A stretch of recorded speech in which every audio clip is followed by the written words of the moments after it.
In this screencast, we're going to be covering an additional functionality that I recently added to these three maps on the front page, or the three calls to action on the homepage, that was discovered in our in-person training that was necessary to add.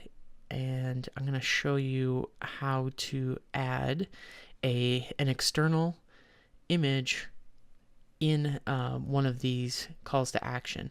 So let's get started. First thing you want to do is log in, and then underneath content you want to go to manage front page three maps or three calls to action. I'm going to click that, and this functionality has been added to all three maps or three calls to action.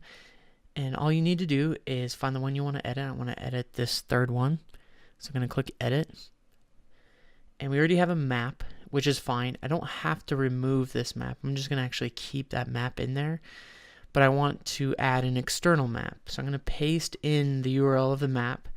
If I open up a new tab, this is the map that I want to add. So this would be our dynamic map that's being generated by a third-party source and hosted there. So it's not hosted on your site, but you want to leverage this dynamic map without having to re-upload it every time that this map's updated. And we talked about an iframe, but this functionality, just using this URL, we're actually embedding it as an image, so we're getting the benefit of not iframing, so it's going to be responsive and it'll scale and won't have any of the side effect that an iframe would have. So all you have to do is just insert the URL for the image, and I have a little bit of help text below. It says if you do enter a URL or a link to this uploaded image, this map image field will be completely ignored. So you can remove it or you can just keep it. I'm just going to keep it.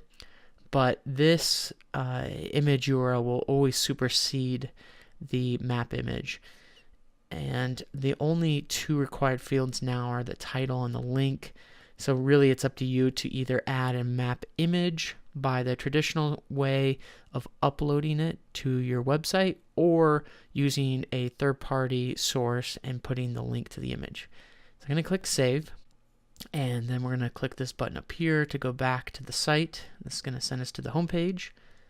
And if I scroll down, I can see that our image has been added. And if I use the responsive editor or viewer, I can see if I scroll down, it scales. And that's awesome because you're going to have people that are going to be looking at this image with different devices, so you want that to scale. So that's the reason why I didn't go with an iframe, because of the flexibility and some of the other things that I would have to be challenged with. This method is a lot easier and a lot cleaner.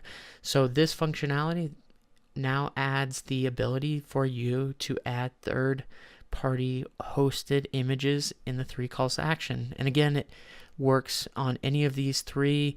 You can replace all of them and have third-party image sources in all of them, or just one. It doesn't matter. All of them have the same functionality. That's it for this screencast, and thanks for watching.